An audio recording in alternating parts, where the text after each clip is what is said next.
Hello, everyone. Thanks for being here today. Special thanks to Dr. DeLuca for sharing your time with us. Before we start, please allow us to introduce ourselves. My name is Zheng Wang. I'm an associate professor from University at Buffalo in the United States. I'll be monitoring today's interview. Hello everyone, my name is Praveen Khatri and I'm a recent graduate from Dr. Sangeeta Dabudal Lab, AFC London, Ontario. And I recently joined a postdoc in her lab as well. And my PhD work was about isoflavonoid and elucidating different steps in that. And throughout my PhD, we actually tried to characterize the missing steps in glycerol biosynthetic pathways.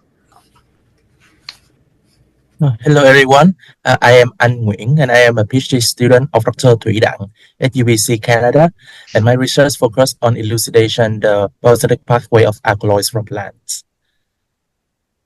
Hi, hello, my name is Adriana Salazar. I'm a master's student at the University of Bristol in UK, and I'm originally from Mexico. Hello, everybody. My name is Hodan Halain. I'm a PhD student in the Dr. Sangeeta Dabadal's lab at Agriculture and Agri-Foods Canada in London, Ontario.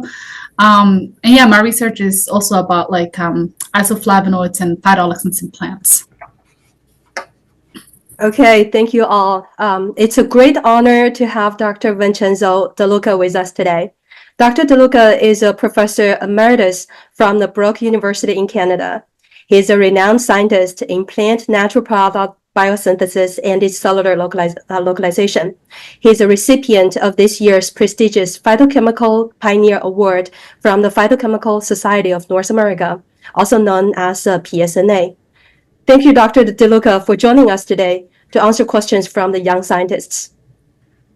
Our first question for you is, what you've been studying in phytochemistry, and what do you think is the biggest contribution you've made to this field?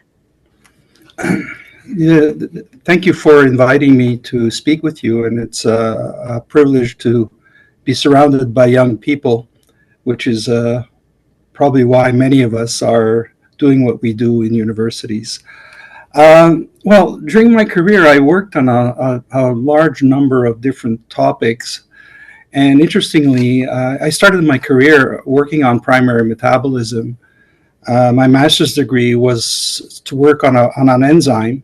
So I was doing biochemical analysis, an enzyme called pyruvate kinase, which is an enzyme involved in glycolysis. But in the system that I was studying, it's an enzyme that was found in plastids, and it is expressed in order to produce pyruvate, which is then converted to acetyl coenzyme A in plastids and involved in fatty acid biosynthesis. So I did this with castor bean endosperm. And what fascinated me about this was the fact that there were isoenzymes of pyruvate kinase that were found. And so there was one a cytosolic enzyme, and the other one was a plastidic enzyme that had different functions in terms of what the pyruvate was used for. I then moved to work for 1 year on soybeans. And I worked on storage proteins in soybeans. And what fascinated me was the massive amount of protein synthesis that's going on during the assembly of storage proteins in seeds. I then followed that up with a PhD where I did my PhD on polyomethylated flavonoid biosynthesis. So we're talking about 2 years, 1 year, and then 4 years to do the PhD. And what fascinated me about my PhD, at least, was the fact that I was able to separate different methyltransferases that were catalyzing position-specific methylations on the flavonoid ring system, and that led to the kind of diverse biological forms of flavonoids that you find in plants.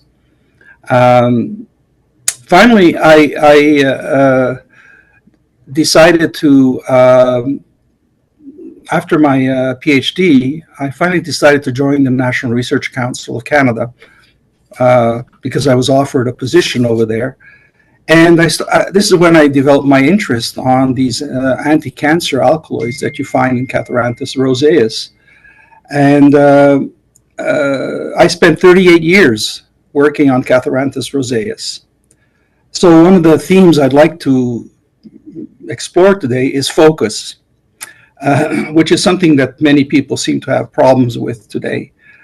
So my most important contributions include the characterization and at the molecular and biochemical levels of over 40 genes involved in the biosynthesis of these alkaloids. I think what we did played an important role in the expansion of research in this important area, where there are many thousands of monoterpenoid indole-alkaloids in nature. About 20% of angiosperms produce these types of alkaloids. So it's an important starting off point for the further characterization of a number of other biologically active molecules. In addition, as a subcomponent of this, we characterize the iridoid pathway for the assembly of secologonin.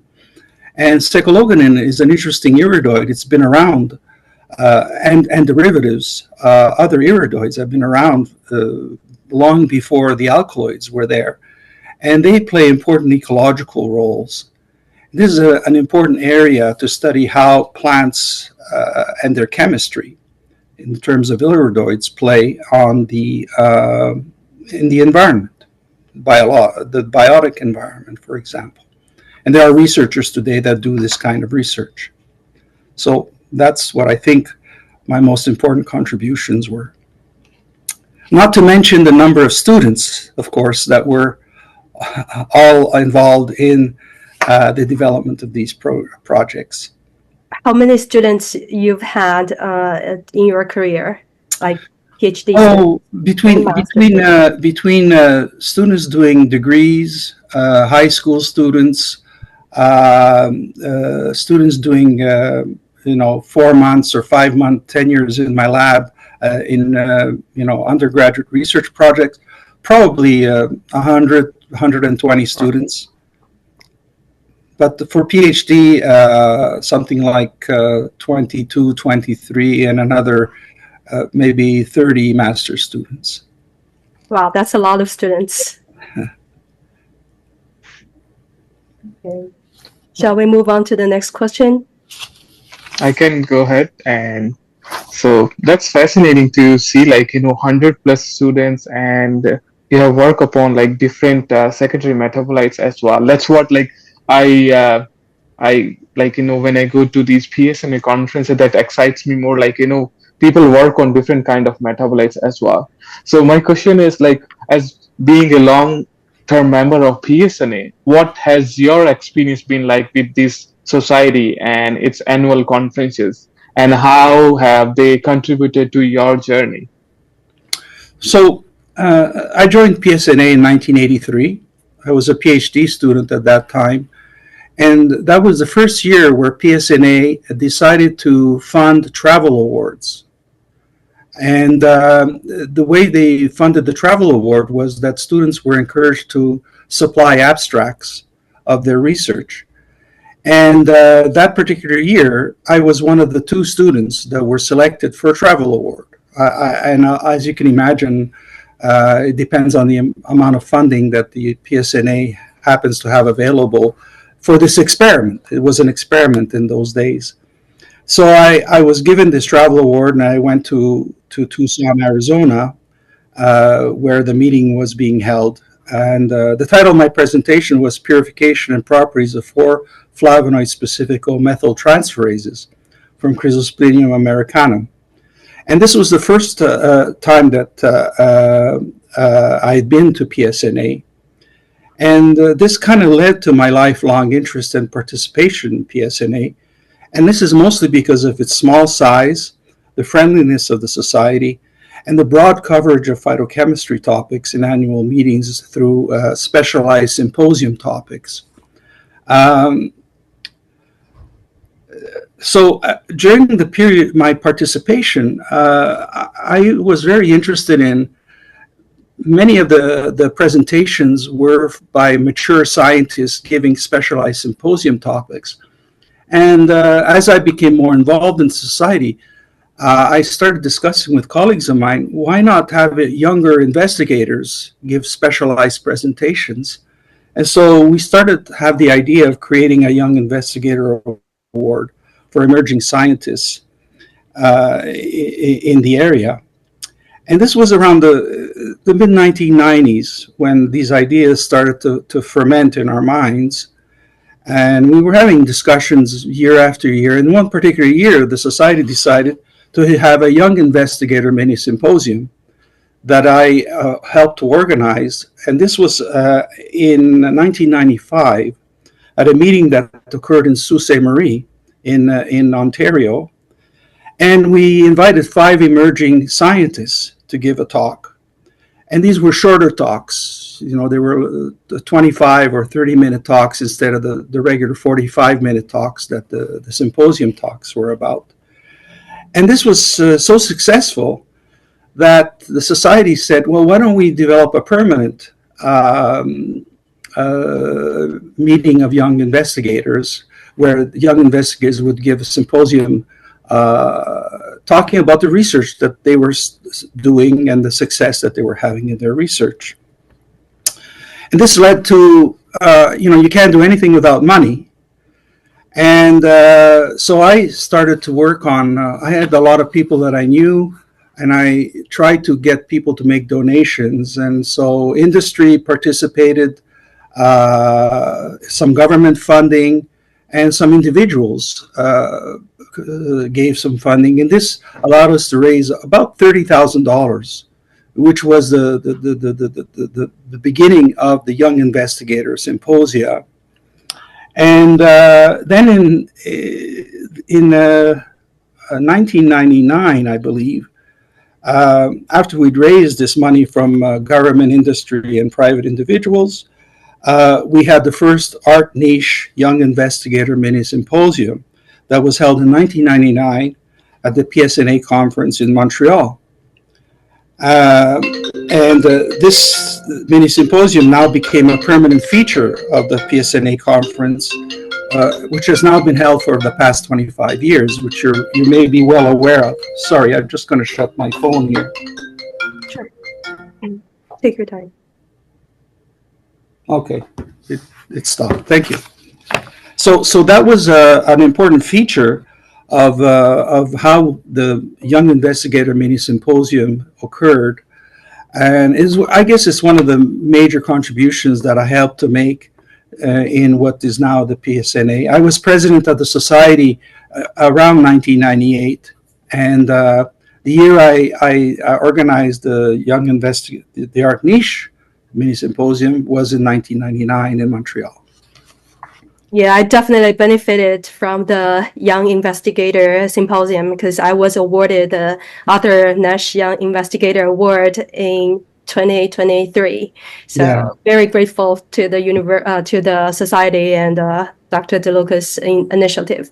So let's move on to the next question. Yes, it's very inspiring to hear about your experience with PSNA, Dr. DeLuca. So, and could you please share with us the current research focus in your lab, and Yeah. what are you and your team most excited to explore right now? Yeah, so as you may know, I retired at the end of December 2022. So my research activities have diminished somewhat compared to those, I say before retirement, but I can say to you before COVID, because COVID really stopped a lot of the initiatives that we had, and it was part of the reason why I decided to retire, because it would take me a long time to recuperate from that particular period of history. But I did secure another discovery grant from the National Science and Engineering Research Council in 2022. And I have funding now till the end of 2028. And I don't know whether I'm going to continue till 2028. But most of my research is now focused on collaborations with former colleagues who did postdoctoral work in my lab. So, for example, we're continuing to characterize new cytochrome P450s from various medicinal plants that make monoterpenoid indole alkaloids. And the focus of those CYP activities involve the evolution of CYPs and their relatedness to systems that make more ancient specialized metabolites, and trying to tie the two together. And for example, we've had a collaboration with Dr. Yang Ku, who's now at the University of New Brunswick. We published papers in New Phytologist on the biosynthesis of these specialized kratom alkaloids that are making the news these days in terms of their beneficial and not so beneficial uses in American and Canadian society. We worked on a dioxygenase, for example, that was involved in the formation of an alkaloid which is called epivindoline, vindoline and epivindoline in Catharanthus roseus. And that was a very interesting paper, which has some very interesting chemistry, that was published in Nature Communications in 2022. We've also been collaborating with Dr. Mehran Dasmalchi, who's now at McGill University in Montreal. We had been working on cyclogonin transporters, which it's quite interesting because it looks like this iridoid not only is involved in making the alkaloids, but it's also a molecule that's transported from one cell type to another. It seems to be transported from roots to shoots, which is a very interesting and new area of research that hopefully either Mehran will continue or other people who are interested in the alkaloids. And most recently, we've been working on a mutant that we characterized many years ago. And it's a mutant that was characterized from a library of seeds that was mutagenized with EMS. And this particular mutant produces lesions similar to the type of hypersensitive reaction that occurs when plants defend themselves against invading organisms. And he left my lab and he decided to continue this particular mutant, and it's turning out to yield some very interesting results with respect to the possible disease resistance mechanism involved in how plants defend themselves against invading organisms. So that's a very interesting project that I'm happy that he's continuing, and we're assisting with some of the characterization of the mutant. Thank you, Dr. DeLuca. I see your collaborations with the young scientists are flourishing, despite that you retired recently.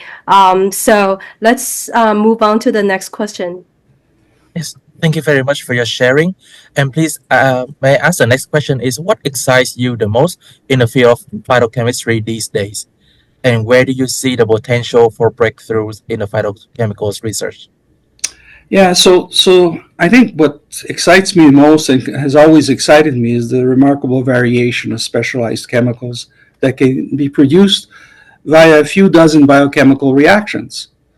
And these biochemical reactions have evolved to accept very specific chemical backbones. And that's what the subject of evolution is all about. So you don't need a lot of biochemistry to do a lot of chemistry, is what I'm getting at. Except the fact that you have to evolve the protein so that it can accept the different backbones. The other thing that intrigues me is how gene duplications followed by biochemical specialization has led to their roles and the discovery of this. There's so many examples of it today that are in the literature, not only in the area of monoterpenoid indole alkaloids. And the final thing is the logic of organelle, cell, and organ-specific organization of specialized metabolism, and how the environment seems to have played a role in its development and evolution. Thank you, Dr. DeLuca. Those are very those are the same drives, I guess, like all the young scientists still carry. And my heart is pounding when you were talking about these things that excite you. So if there's no more to add, I have one more question for Dr. De Luca. go ahead. Yeah. I may add. On a lighter note, and this might be a difficult one, do you have a favorite plant or a chemical compound that you find that all the young scientists should know? Well, my favorite plant, as a child, my mom used to send me to church, and she'd give me money to give to the, to the church as a contribution. And unbeknownst to her, I used to take the money and get on the bus to go to the Montreal Botanical Gardens, where I'd roam the gardens visiting the plants. And at that time, it didn't cost anything to get into the botanical gardens. But my favorite plant, I can't say plant, castor beans, Chrysosporidium americanum, tobacco, opium poppy, Catharanthus roseus, Concord grapes, soybean, canola oil seeds. I worked on all of those plants during my career. My favorite chemical, I prefer to think of plant surfaces and the specialized organs that have evolved to produce specialized chemical defenses. I think of Eckhard Wollenweber, who studied the phytochemistry of the plant surface. He used to go around simply scraping the flour on the surface of primitive plants, including ferns, and he would then characterize the chemistry, and oftentimes you'd find these polymethylated flavones on the surface of these plants. So of course the question is, where are they made and how do they end up on the surface, which is very interesting. And among other things, there were other things like acyl sugars, for example. You may remember the first cDNA libraries that were produced in Rod Croteau's lab at the Washington State University. This is Marcus Lang who was doing this work. And they were able to isolate mint glands. And when they made cDNA libraries of these mint glands, they sequenced, 6,000 genes, and these expressed sequence tags. And it turned out that they found the whole pathway for menthol biosynthesis among those sequences. And they had taken, a dozen years to identify each of the steps in menthol biosynthesis before that. So here in one shot, you've got the whole pathway.